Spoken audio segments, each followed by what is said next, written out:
Okay. Hello, everyone. My name is Brigid Alverson, and I'm the editor of the Good Comics for Kids blog at School Library Journal. And I have 5 very funny children's graphic novel creators. No, I have 4 very funny children's graphic novel creators with me today, who are going to talk to us about humor in comics. First up, we have Art Baltazar. He's half of the Tiny Titans team, and he's also done a number of solo projects. The 3rd volume of his undersea adventure, Gillbert, is due out from Paper Cuts in November. Art? Yeah, that's true. Everything you said is absolutely true. Oh, good. Yeah, I've been drawing comics forever since I'm a little kid, and I started about '94 professionally. So yeah, I can't wait. I draw every day. It's awesome. And the backdrop behind you, you painted that too. Yeah, I paint live painting shows on Saturday on Facebook. I just turn the camera on and just play some music, and I just painted this Boba Fett and Bosk painting on Saturday, and this other one Neptunian a few weeks ago. But I paint, and I'm always doing something artwork, either comics or paintings or drawings or just doing something, sketchbooking and all kinds of cool stuff. Yeah. So Art, you have an appropriate name. That's for sure. Thank you. I always said if my name was Jim, I'd probably be a gym coach, you know? There we go. Lucky for us, it isn't. Yeah, I'm glad too. So Sarah Kuhn is the author of the Heroine Complex novels, as well as the graphic novel Shadow of the Batgirl, but we're here to talk about her middle grade graphic novel, The Riverdale Diaries. Sarah, what can you tell us about that? Yes, the Riverdale Diaries is basically the Archie comics gang in middle school. The first book is called Hello, Betty. That's Betty and Valerie on the cover. And the art is by J Bone. We had an amazing collaboration. And yeah, it's just the kids having fun friendship adventures in middle school. That's awesome. So it's like Archie in middle school. Yes. Perfect. Perfect. Next, we have Lincoln Peirce, who is probably known to almost everybody here as the creator of the Big Nate books, which is up to what, volume 17 now, Lincoln? I don't have the foggiest idea. There's a lot. There's a lot. But yeah, thank you. I'm so happy to be here. I love talking about comics. People may know I started Big Nate. It's a newspaper comic strip, and it still is a newspaper comic strip. And in January, I will have been doing it for 30 years. And in recent years, comic collections and also Big Nate novels have sort of reached a wider audience, especially kids, and that's been super exciting. So I'm really happy to be here. Great. And last but not least, Mika Song, who describes herself on her website as a children's author illustrator who makes stories about sweetly funny outsiders, which I love. And her new book her graphic novel is Donut Feed The Squirrels, which is about squirrels who not only steal donuts, but they kind of reinvent them. So hi, Mika, is this your first graphic novel? Hi, yes, it is my first graphic novel. But I've been working in picture books. So right, yeah. You have a very deft style. Thank you. You're one of those people who makes it look easy. Thank you. So, and your book made me hungry too.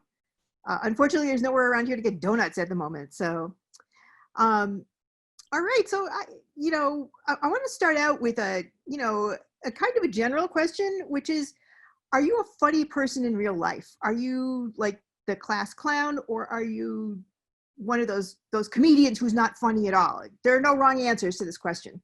Who wants to jump in on this?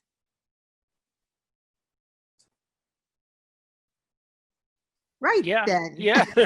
I was trying to unmute. I said, I'm funny all the time. The best time to be funny is when you just have coffee, sit down with your wife. What I do is sit down with my wife in the morning before the kids get up, and I just tell her a whole bunch of stuff that makes her laugh. And I've always been that way all through high school and growing up, and just drawing cartoons since like 5th grade. So I just always been funny. So yeah, I think I'm a naturally funny guy. I don't know any other way to think, you know. I never think serious. What for? I leave that to other people. I hear you. Well, I think if you're able to translate humor onto a page, then that just automatically makes you a funny person. but it might not mean you're funny in that sort of life of the party way. I'm definitely not funny in a life of the party way. But you know, it's all in context. I grew up in a really sort of quiet, reserved family, and compared to all of them, I am a live wire, but compared to some other people, you know, I am sort of quiet and reserved. But I'm definitely more understated in my humor than the characters that I write about. Very good. Mika, how about you? I would say I find myself amusing. I'm a pretty klutzy person, but I still do things as if I'm not a klutzy person. So I think that makes me probably funny to myself. I would guess. I would think so. You found humor in the squirrels, for heaven's sake. Yeah. How about you, Sarah? I mean, are you a laughing unit, or are you like a quiet reserve? I think if you ask someone, of course they'll say, I'm hilarious. Everyone thinks I'm hilarious. And I would certainly like to think that, you know, people think I'm funny. There's a lot of humor in my work. That's just kind of part of the whole thing. I think this is an interesting question because I feel like as soon as you ask it, everybody sort of goes, huh? Am I don't know. It's kind of like when you ask someone to like explain a joke, and when you start explaining the joke, it automatically becomes extremely unfunny. So I think also, I feel very self-conscious answering this because I'm like, if I answer this, I'm sure it will not come off in a funny way at all. But certainly in my day-to-day life, in my work, I like to think that, yeah, I'm hilarious. Well, I've already made a note to myself never to ask this question in a panel like that. So no, not a criticism of the question. I was just, when I was thinking about it, I was like, I feel like my answer to this will be extremely not amusing. We're all kind of funny. It's like with you. Sorry? A movie, they say, what do you mean, funny looking? It's like, you know, we're all kind of funny in our own way, yeah. That's right.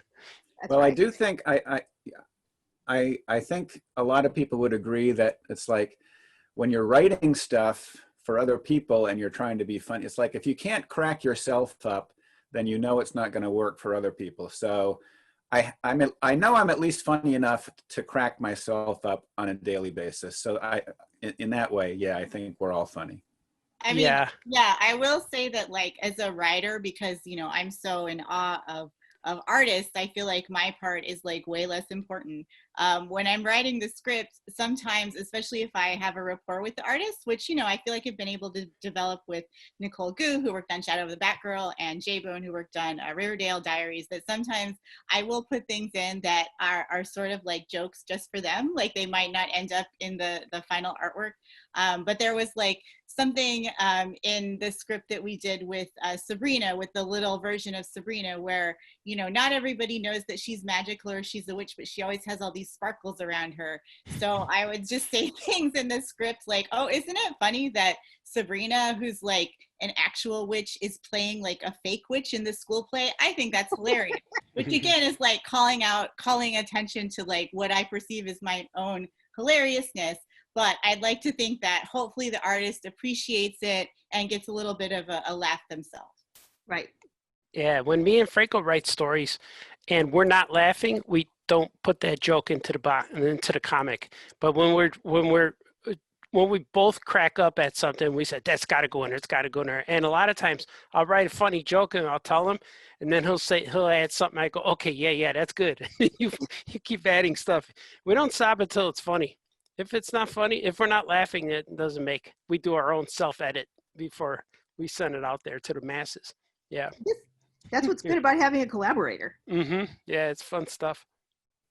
So the logical question to ask after this is, what makes you laugh? And particularly because you all make comics, and you all make kids comics, like what were the comics that made you, what made you laugh when you were a little kid? Comics or TV shows or whatever, and what do you find irresistibly funny to this day?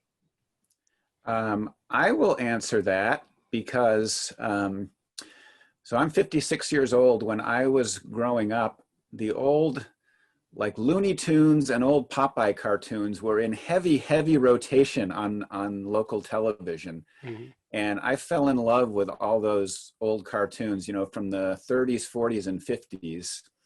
And I got to know them so well that I could sort of tell, it's like, oh, this one is probably from about like 1948, you know, based on how Bugs Bunny looks or, you know, whatever. So I sort of became like this self-styled, you know, expert on these cartoons. But then newspaper comics were always my passion. And I think just about anybody my age would say that Peanuts was just hugely influential. So, you know, I had so many of these, my Peanuts compilation books that back then cost 50 cents per copy. So, you know, when you're getting a $1 allowance from your parents, you can buy 2 Peanuts books every week. So, so yeah, that was it for me. The newspaper comics, not just Peanuts, but, you know, BC, Fred Bassett, you know, all these comics that I read. We got 2 papers at our house when I was growing up. And then those TV cartoons, you know, I love those old black and white Popeye cartoons, especially. Yeah, those are good. Classics. I grew up on same stuff, and Tom and Jerry would make me laugh, and Woody Woodpecker, and it would just be sometimes just the one line when Tom would blow up and his head would come out of the rubble, and he would say, "Don't you believe it?" And that would make me laugh all forever. You go to school the next day and tell that to your friends, and they know what you're saying. So yeah, I'm right there with you. I watch all that stuff, especially when Bugs Bunny turned the light off and on for that monster who's trying to go up the stairs, and he says, "Don't go up there. It's dark." So it's just lines like that from those cartoons were so good. Yeah, similarly, I love the Looney Tunes cartoons. And I also really enjoyed the voices of everyone, which I find hard to capture in comics. But like the Elmer Fudd voice is just endlessly funny. And yeah, the sound effects are so funny too. Yep. Sarah? I think I have another extremely egotistical answer for this.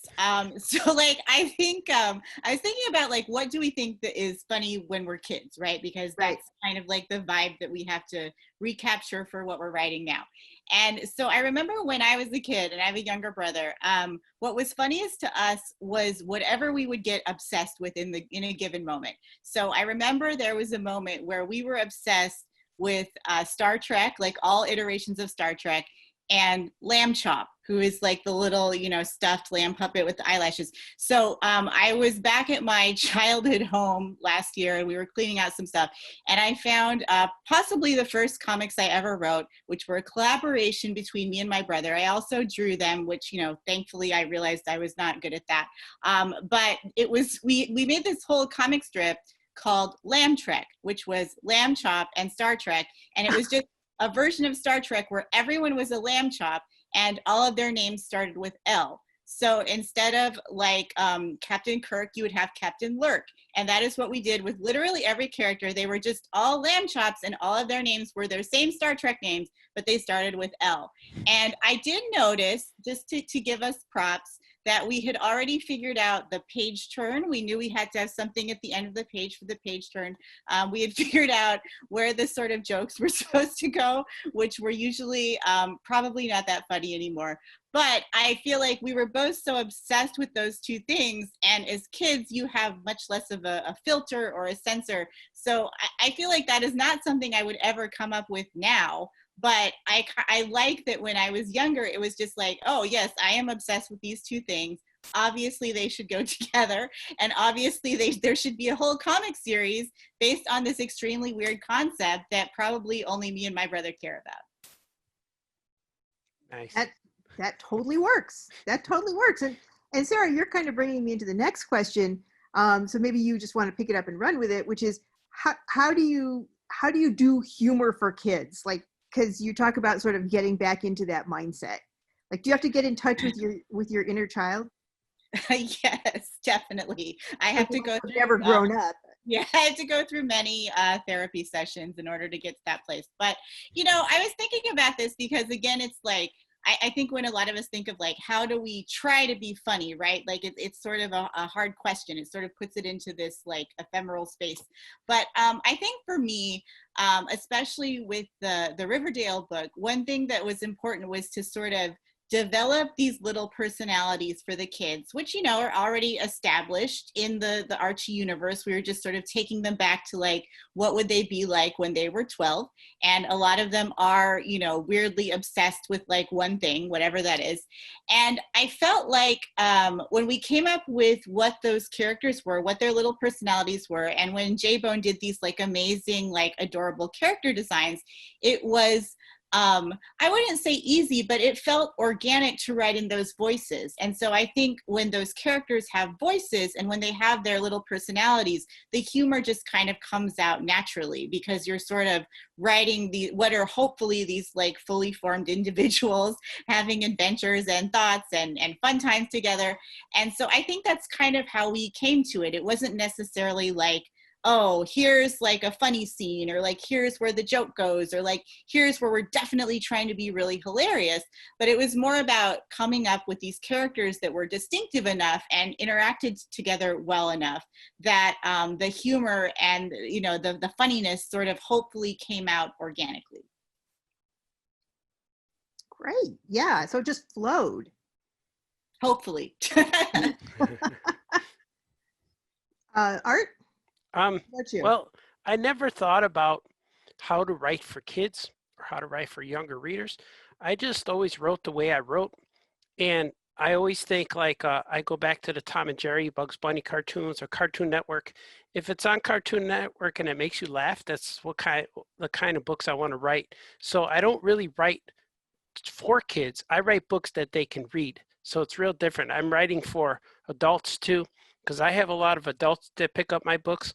Like Tiny Titans, I would have the old time comic fans would pick up the Tiny Titans because they would see all the little gags in there and little parody things. But the kids would read it and they wouldn't get those jokes. They would get the other jokes. So if you could get both jokes, that's the books for you. And but I never really wrote for kids. And I know the kids like my stuff, but that's where my mindset is too. When I write a story, I reflect on all those old cartoons, and I'm a big fan of Hanna-Barbera, like McGill Gorilla, Flintstones. I liked all the, and even like the Flintstones, when that originally came out, TV, it was for adults. It was in prime time for adults, adult situations. But then they realized that kids were watching it. Adults too, but mostly kids. So they made toys and introduced Pebbles. So it's kind of like that's where I'm at, where I write books that I think are cool, and kids dig them, and the parents like it. Everyone likes them, and that's just the way I do it. I never have the kid in mind. I always have myself. Like, what do I want to say? And I have so much characters and stories that I got to get out of my head that I'm trying to, or at least I'm get them out there to the world. And everything I do, especially when either my superheroes or funny characters or animals or underwater guys like Gillbert, to me, in my head, they're all a part of the same universe. And if I could get a kid to read it, or an adult, anybody, it's like when they say the term all ages, most people thinks that means for kids, but no, it doesn't. It's all ages. It's kind of like a Pixar movie. Like if you go to see that movie where the old couple, when the old guy gets in the balloon, I forgot what it's called. Oh yeah, Up. That's my favorite Pixar movie because they tell so much in the first 7 minutes with no words. No character speaks for like 7 minutes, and you get it. You get the character, and that movie that does everything. It made my wife cry. It made my kids like, wow, what's going to happen next? So that's kind of how I approach writing, the way Pixar would, because people, if you're going to take your kid to a kid's movie, you don't want the parents to be bored out of their mind. And it's kind of like it's Dora the Explorer versus SpongeBob, where Dora the Explorer is definitely for the 4-year-old, because I remember I laid on the floor for 8 years every day watching Dora the Explorer. I love that little girl because I laid on the floor with my kids watching Dora, and eventually the kids no longer were interested in Dora. Now they wanted to watch SpongeBob, but they still watch SpongeBob, and I have teenagers. So that's where it is. Dora keeps them in there, and then the other cartoons keep them as comic book fans or cartoon fans, and that's kind of where I'm at. I don't know if I could make books for small kids. I just want to make books that they could read someday or get into it. Yeah. That's a good distinction. Mika, Yeah. I mean, how do you feel about this? I sort of feel like your squirrels could appeal to any Brooklynite as well as any kid. Yeah, I don't really consciously I don't consciously think of making it funny for kids. I think all adults and people are pretty funny. The more you get to know them, everyone does silly things that don't make any sense every day. And yeah, like humor is just a way to get to know people really well. So like Sarah was saying, like if you have these characters that you really know, you just keep imagining them in different situations and they're always doing something silly. And so the only thing you really do is think, let's try it on maybe another way to make it even funnier. But usually like they'll just do something silly going about their daily business. And yours were really over the top, with Grandpa kind of, planning out the caper for them. I mean, I love the incongruity too of these like cute kind of dopey squirrels pulling off a caper. Yeah, I like an underdog always. So I thought kids could relate to the squirrels because they're underestimated. But squirrels are special because they're highly acrobatic. Nobody tells them what to do. They can live in a tree if they want to. They can climb into your house if they want to. So it's like a great combination of things that I think kids would really like. Yes. One of the benefits of working from home is that I work on my screen porch, and there's like a squirrel convention pretty much every day. Them and the birds, like something important's going on. I don't know what it is, but everybody moved. Maybe they're stealing donuts. I should follow them. You should follow them. You could leave some donuts out there and see what happens, That would never work. My husband would take them. Or my dog. Mm-hmm. So Lincoln, what about you? I mean, why Big Nate makes me laugh, but obviously he makes middle grade kids laugh too, because the books are so popular. So I think, like I said, I started it as a comic strip, and a comic strip is, they're in newspapers. There are these things called newspapers. They still exist. And a dismaying number of people sort of get to a certain age and sort of stop reading newspaper comics, even if they still get the newspaper. But I always read newspaper comics, and I still read newspaper comics. And so I write newspaper comics for anyone who might be opening the newspaper. So I don't write the comic strip specifically for kids at all. But when I started writing Big Nate novels, I knew that I was writing essentially for kids, aged 8 to 12. Mm-hmm. So I did change a few things. I just, most of it was just around language. But I do think that if you want to be funny for kids, a good rule of thumb is to sound authentically like a kid when you are writing dialogue, because when I was young, even at a young age, I had a built-in radar detector that if I was watching a movie or a TV show and kids were talking in a way that just did not seem at all authentic, I was all over that. I would be like, no kid would say that. No kid would do that.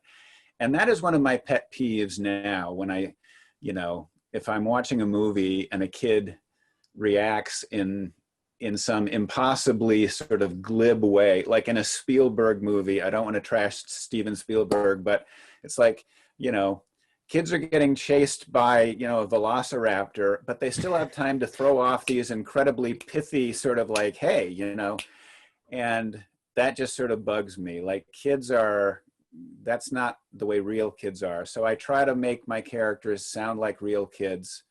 And then when you're talking in a school or you're meeting people at a bookstore, and when kids tell you that, oh, Nate's just like me, or Teddy is just like my best friend, or that teacher is just like a teacher I have. It's music to your ears because you feel like you pass the authenticity test, you know?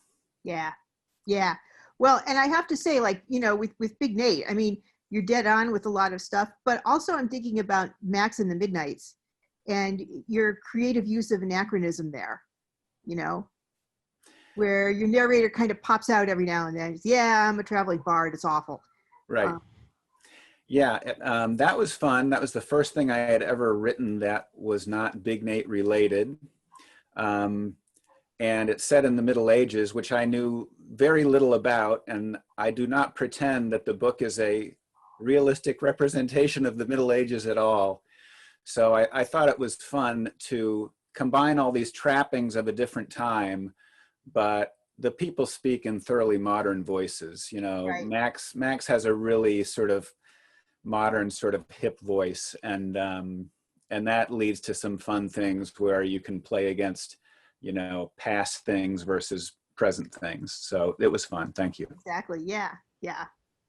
So I'm going to ask a question that some of you are going to answer differently than others because some of you are because some of you are solo creators and some of you are collaborators. But like when you're doing a comic, it's the words and the pictures working together, right? That's why it's not a picture book. And kind of spend a lot of time talking about why comics are not picture books. But what do you think is most important in a comic? You know, and when you're trying to make a joke, is it the visuals? Is it the words? Is it them together? How do you even think of it? You know, when you're putting it on the page. Yeah, I think it's for me. I think it's together. They work together because there could be a joke like Lincoln mentioned earlier, like Charles Schulz would do with Peanuts. He would always have a setup and then one blank panel of them just looking at each other, the characters, and then boom, a punchline. Yep. And that little blank panel says so much. There's no words on it, but that panel was written. See, there's somebody wrote that panel. He wrote that panel, but you know what the characters are thinking. And so to me, it's the comic, what makes it work is first the character, but the story and the character and the drawings and all of it goes together. I think it's all one thing. You can't separate it. If you take one thing out, it won't work. Right. It's all together, yeah. Now, Sarah, as a writer, like, how do you feel about that? As a writer, I actually think the art is more important. I agree. I'm not saying that I'm not important. We've already established that I'm very egotistical, but I do agree with art that it's, you know, of course it's the combination, it's the collaboration. I have been lucky enough to have really wonderful collaborations with artists where it feels like, you know, I sometimes don't remember who came up with what. It's just kind of this organic product between us and the editor and whoever else. But I do think there is something that the art does that the words cannot do. I think if I just sent you one of my scripts, if I sent you my Riverdale Diaries script, there might be some things that you find funny, especially the things that I pointed out, like, hey, this is funny. But it still, I don't think is going to give you that, you know, laugh out loud experience that you hopefully have when you see the art, when you see how it's brought to life. And one thing I really loved about Riverdale Diaries in particular was that J-Bone is so talented that he actually came up with this character subplot that was not in the script. It's purely in the art. It's mostly silent, but it's basically around the character of Reggie. And we had established, you know, in the story and in the script that Reggie has this kind of like overbearing, a little bit free-spirited drama teacher mom, who is of course the drama teacher at the Riverdale Middle School, which is of course extremely embarrassing for him. And so we had a little bit with like, oh, he's embarrassed, like he doesn't feel in touch with his creativity, you know, his mom is kind of trying to force all these things on him that he doesn't really want. And Jay took that and ran with it so that kind of in the background of these different pages, he kind of created this subplot with Reggie going off of that, where, you know, the first time we see him, he's like coming into drama class and his mom is like making him carry her giant purse. And he's like really indignant about it. And that wasn't in the script. So I felt like that was something that just like added to the humor of the book, added like a story for a character who wasn't spotlighted that much in the book, and was just very successful in this kind of little 3 beats. So yeah, if I am forced to choose like which is more important, I'll always say the art. But I do think, you know, the collaboration, the coming together is, of course, like what makes the whole thing sing. Very true, very true. Mika, you have done picture books as well as comics, so maybe you can speak to this too, is how the words and pictures work together and whether they work together differently in a comic than in a picture book. In a comic, you have more panels, so I think dialogue and things like that can really shine more. Mm-hmm. And then I sort of think about the panels too as being also chances for page turns. So you get even more moments of maybe not as dramatic page turns, but you still get the dramatic page turns. And then even within that, you get these little potentials for kind of surprise, so for humor. But I don't think picture books and graphic novels other than that are very different. But one thing that I think, I do think it's visuals and writing together. And I think there's some funny things that only a comic can deliver to you with what it has. And I was thinking about this question, and one of the times that I really laughed really hard for some reason, because it just caught me off guard, was I was reading the first Scott Pilgrim about 10 years ago or whenever that was. And the main character is describing his crush and her outfit. And he tells his roommate, he's like, it's these shoes, I just don't know, her shoes were so, and then he just starts drawing them. And then there's a panel of like the drawing of the shoe, I think. And then the roommate's like, so she's wearing Mr. Silly's shoes? And they're exactly the shoes of Mr. Silly. But for some reason, I just started laughing because I think I had those shoes at some point. Well, there and I thought they were really cool, but they're actually, yes, they're Mr. Silly shoes. And it's just, for some reason, it took me off guard. And there's really no other like medium you can make that moment happen. And so I try to like exploit that somehow any way I can. I hear you. Yeah. Lincoln, what about you? Words, pictures together? I think about this all the time. I think of myself as a writer first, and I can draw okay, but there's plenty of people who can draw way better than I can. But, you know, I've read so many comic strips in my life, and I feel like the comic strips that are across the board the best always have the best writing. You can have a comic strip or a comic that has fabulous art, just jaw-dropping art. But if the writing's bad, if the characters, you know, aren't all that interesting, if the dialogue isn't sharp, you're gonna get a couple of pages in, you're just gonna toss it aside, no matter how great it looks. Whereas, if you have a compelling story, if the characters are really fleshed out and rich, and if the dialogue sort of crackles, then that story could be told with stick figures and you would still be on board. So for me, the writing comes first, and I know that I can augment that with art and enhance it and make it better. But I think I think I could still tell a good story with no art. That's perfect. Yeah, I agree with him. It does make sense. But then, you know, like you were saying, there were moments when the visual just gets you. And when I think of Big Nate, like there's always this face that he makes when he thinks he's being super clever. You guys look at, you know, and you know right. He thinks he's being cool and he's totally not cool. And it's just like the funniest face ever.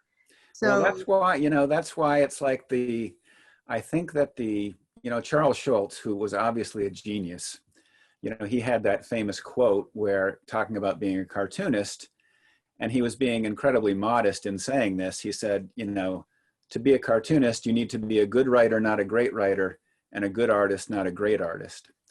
But the thing is that when you're great at both, as he was, and you combine them, then those are the things that people regard as masterpieces. Like Peanuts is a masterpiece. Right. Calvin and Hobbes is a masterpiece. Charlotte's Web is a masterpiece because the writing and the art in both are just perfect. It's hard to think of Charlotte's Web without the art. That's a good point. Yeah. Technically not a comic, but yeah, I get it. You're right. So what's your favorite when you're not making comics? Do you read comics? Like, what's your favorite comic? What makes you laugh? Either something that you've done that you think is hilarious, or something that you read or watch that you think is hilarious. Like, what right now is making you laugh? Because we all need laughs.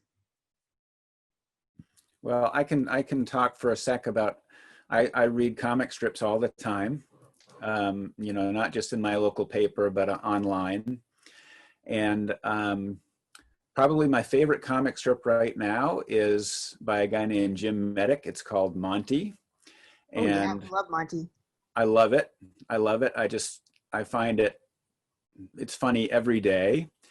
There's a comic strip that's relatively new by a fellow named Will Henry, and it's called Wallace the Brave.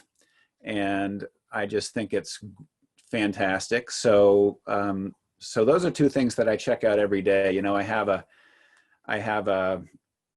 a subscriber to Go Comics, and so I get certain comics in via email every day, so I can just click and then just read through a bunch of comics every day. And then I also enjoy, you know, especially in these times we're in, I enjoy looking at editorial cartoons, which, you know, can be super funny, but also, you know, quite pointed too. So that's something I could never do myself. So I look at them in more sort of an admiring way, like, how do they do that? But those are some of the things that make me laugh for sure. You know, I mean, we're almost the same age, but every morning I have a comic screening service. Every morning my husband reads the funnies in the paper, in the local paper. We read everything online, and he just shows me the ones that are good that day, you know, which is Monty, Bizarro. Our paper doesn't carry Big Nate, and Arlo and Janice, which is like so much about our lives that it's almost scary. Like, where are the cameras? So I hear you. I love a good 4-panel strip, and there's something about that particular type of humor. Like, it's not so easy to write, really, you know. Who else? Art, what makes you laugh? I like watching stand-up comedy. That's really what I like. I like going on Netflix and just binge watching all of the same comedian. I get to learn his jokes and get to learn his timing. And I don't watch a lot of cartoons as much as I used to, and I don't read a lot of comics like I used to. I mostly because every moment of my day is working on something. I don't really have any. The only time I'm not working is when I'm eating dinner with the family, or we're watching, like, me and my wife will watch like Survivor or Walking Dead or something like that. And all of the entertainment I watch is opposite of the kind of stuff that I make. Like, I'm a big Breaking Bad fan and I love Quentin Tarantino. So all of my things that I watch for entertainment is all things like that. But I learn a lot from, well, I watch Breaking Bad. I'm on my 14th round, binge watch of 14. And so I like watching it for storytelling because I could see what's happening in season 1. They do a little thing and it sets up season 3, and then you see it come back for another time. And I like that. And I like stand-up comedy and I love it when there's something that they say in the beginning of the show, and they always callbacks. I like callbacks, and I think a lot of that stuff, just watching super good stories and just really funny comedy, that really helps with me as a comedy writer, I guess, comedy cartoonist. And I could tell, like, what Lincoln said earlier, if a story's good, you'll stay.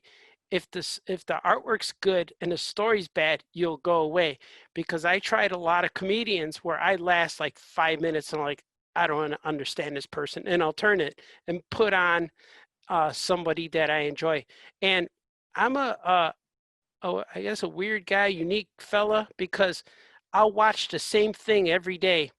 Well, you probably hear my lawnmower now, but maybe the neighbor. But I'll watch the same thing every day. I'll watch the same shows every day. I'll listen to the same thing every day. I don't know why I do that, but it feels comfortable. And once you could tell the writing, and when I draw and I listen to things, I like, that's what I listen to and watch. So that's what makes me laugh, comedy, just all kinds of comedy. Uh, I watch some cartoons, but I don't last very long as much. I watch like, if I like watch a cartoon, I could maybe watch 1 or 2 episodes, then I move on. And I'm more like, I don't know, maybe because I'm a dad with grown kids and I'm 51 years old, and maybe that's it. Maybe because I still put this stuff on. I still watch the same stuff I did when I was in my 20s. I'll put that movie back on. But I like classic movies, like classic comedy, like Ferris Bueller's Day Off. I'll watch something like that. But I'll just watch the same stuff over and over, and that's just how. I guess that's what makes me laugh. You know, stuff I know is gonna work. And I always say, like, when you see these new Marvel movies, and when you go see a new Marvel movie, and I always think in my head, oh, that's the story I read when I was younger. So in my head, all the best stuff was already made when it comes to comics and movies. So I don't need to read anymore. So Yep. I don't know. No, it's not but I read a lot of my friends' books too. Like and a lot of times I'll read comics that my friends make, um, like Jamie Cosley, Katie Cook, Christy Russo, and all these guys. They just make stuff, and they'll send me books, or I'll look online for their stuff. So yeah, I know that was a long answer. Well, now we're blessed that there's so much funny stuff around right now. Yeah. I have to say. So, Mika, what's making you laugh these days?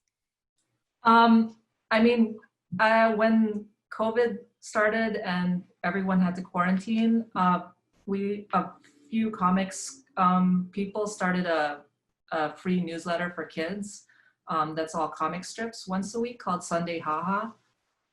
So I contribute to that once a week. And it's usually 3-4 panels because it's a square format. And that's been really fun to try to get something funny out of yourself once a week. I don't get to read the papers that much, but then I don't buy the papers anymore or subscribe, but just recently I found out that Mutz is still, because I learned about Patrick McDonald through children's books, because my daughter loves his children's books, but like I didn't realize that there's still like a newspaper I could subscribe to that I'm missing out on Mutz, like a new Mutz like every week this summer. So I was really disappointed in that. But I'll just have to wait a year until they publish his book. So Right, till it comes out as a book. Yeah. Well, formats. It's like not like when I was a kid and you could go to the drugstore and buy an Archie comic. Yeah. Like life's not like that anymore. No. So, but the paper is, and the paper and the internet do it for me. So Sarah, what about you? What makes you? Comics wise, speaking of the sort of like newspaper format, like just a few panel strip, I love Nancy by Olivia James. I just think that is so hilarious, and it does that thing where it within those few panels, it usually is telling like what is a very sophisticated joke. Like I almost have to like unpack it a little bit. And so the fact that she consistently just nails that landing and gets better and better every time and has such a grasp on like who that character is that she's able to get across in just a few panels, I just think is brilliant. I love that one so much. And then as far as other mediums, I love on Hulu the show Pen 15, which is not for kids, but it is about two girls in middle school. And the sort of twist is that the two girls are played by the show's creators, who are two women in their 30s, but they're playing these middle schoolers alongside actual like middle school aged actors. And they are so good that I sometimes forget that they are grown adults. They just seem like middle schoolers along with everyone else. And I think that show is so brilliant because it really captures what that feeling is. Like, it's obviously supposed to be hilarious. Like, there are plenty of those sort of like, foolish, silly things you do at that age that we can laugh at now. But I love how the actresses really commit to those characters and kind of go all in. And that's something that, you know, even though the content of Pen 15 is not really appropriate for the Riverdale Diaries, I think the idea of being that kid in middle school is very resonant and is very relevant, and is something I certainly remember. You know, in the second season, they have an episode where they decide they're going to be witches, and they're going to like put hexes on people and sort of like bring their dreams to fruition. And they go so all in on it. Like there's no self-consciousness. Like it's just like this sort of full blast ahead. And that is something, like I was saying before, about getting obsessed with something. That's a feeling I remember very much from being 12 or 13. So that's something, that sort of dedication to whatever it is you're doing, whatever your obsession of the week is something that I try to bring back when I'm writing characters who are in middle school. Oh, very good. Yeah. Yeah. No, I know that going all in on something. Okay. So finally, we're coming to the end of our allotted time. It's time to promote your projects. What have you done? What is coming up? What should we be looking forward to in the near or the distant future? And I guess we'll go alphabetical on this again. So Art, you start. All right. Yeah, I'm working on Gillbert, book 3 with paper cuts, and that comes out November 24th. And it's called the Flaming Carrot Evolution. It's the fiery Pyrokians are going into their evolution to cause some problems for our hero. And I'm also working on Drew and Jot book 2 with Boom Studios, and I'm working on that. It's my character that's created. It's a superhero kid and his dog who are drawn in a sketchbook, and the story is told by Andrew and Foz, who are best friends who draw their story, and the story you're reading is actually the story in their sketchbook. So it goes back from the sketchbook kids to the real kids, and it's real fun. And he has a little kindergarten sister who messes up a lot of things, so it's really cool. And I'm working on another book called Big Alien Moon Crush, and that's about 2 aliens. It's like Romeo and Juliet in space with aliens, so there's a lot of kissing. It's my first romantic kids book, you know, but that's coming out with Action Lab. And I'm working on a ton of creator own stuff, my own characters, which I found. I'm going to show you. I found all my sketchbooks, these sketchbooks, and these are all the way I draw all my thumbnails, drawings and stuff. Well, I have about 25 sketchbooks that are just stacked up throughout the year, and are on my bookshelf. And I keep thinking about all these stories. So I grabbed the sketchbook and I started going through them, and I'm finding stories that I did that I never put out there. So I'm transferring all of my comics from Thumbnail, and I'm putting them in my computer in my program to save them. And I'm probably going to release all my comic strips digitally, my comic books. So I got a web page on Comixology, has an All Yeah Comics publishing page, and I think I have like 26 books right now and 85 individual issues, but there's 25 titles or something like that.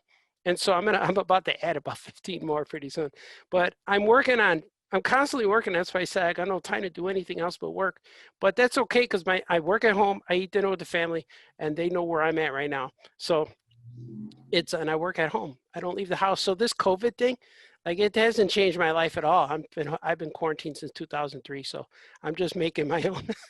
So that's all the stuff I'm working on. It's real fun. I can't wait to.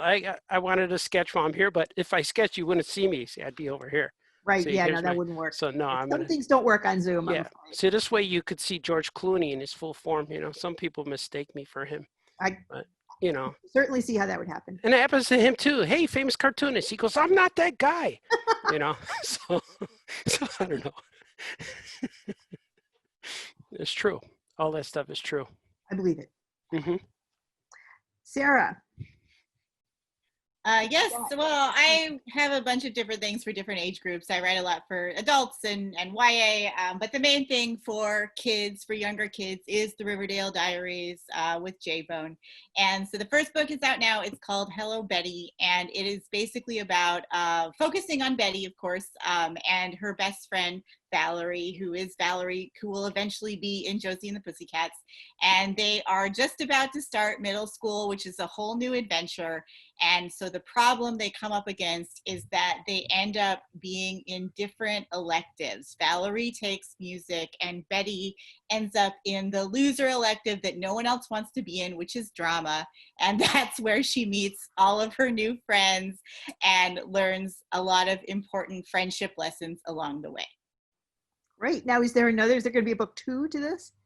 I don't know if I'm allowed to say. Oh, okay. I would say, since this one says volume 1, there's probably a pretty good chance. Right. It's like bringing a gun on stage in Act 1. You know? Yes. Exactly. So, Lincoln, what do you got lined up? Well, I still do the comic strip every day.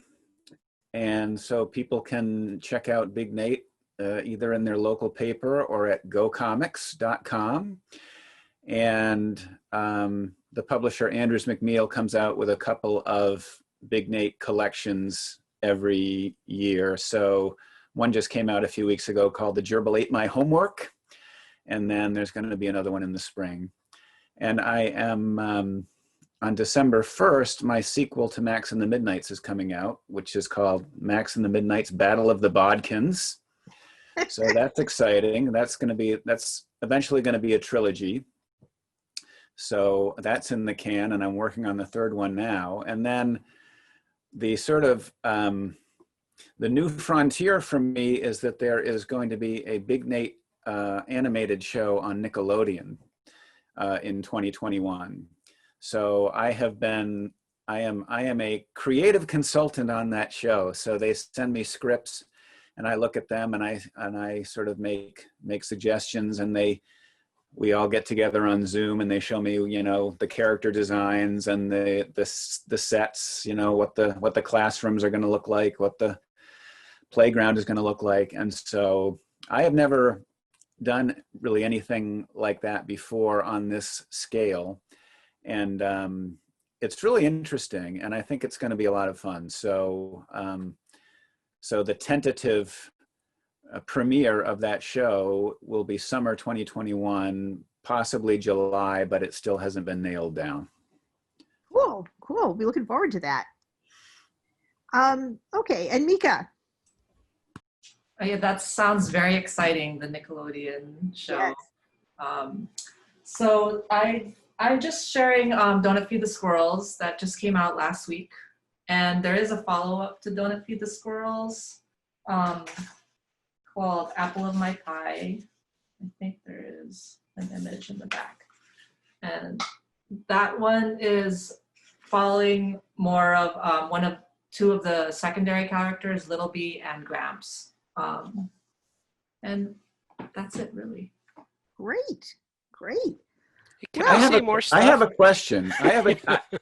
I have a tech question. How come I hold up my book and my book is backwards, and Mika holds up her book and her book is frontwards? Oh, yours looks good. Mine looks good.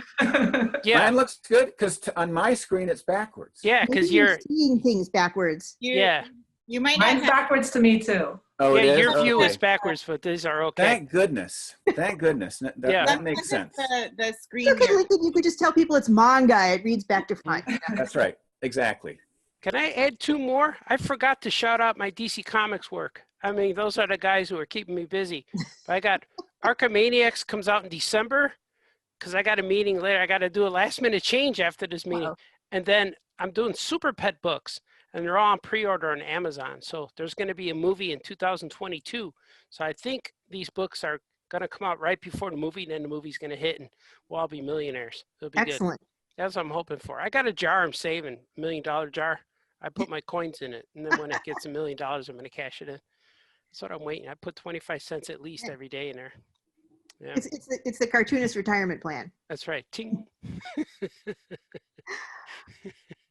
Well, That's I want awesome. to thank you all. This has been a great panel. Y'all are actually really funny in person. So now I know about that first question. Thank you very much. And thank you also to the Children's Book Council for sponsoring this panel. Oh, yeah. You're awesome. Thank you.